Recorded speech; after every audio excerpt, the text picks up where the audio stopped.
nga sa gym, eh, health back na. Hindi ba po pwedeng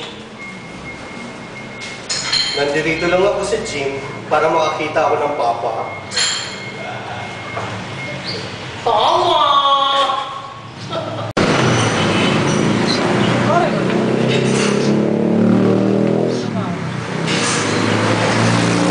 Papasalamat nga pala si Emiliano Pepperoni at si Boy Amats sa 314 Fitness Gym located dito sa Pasig Avenue along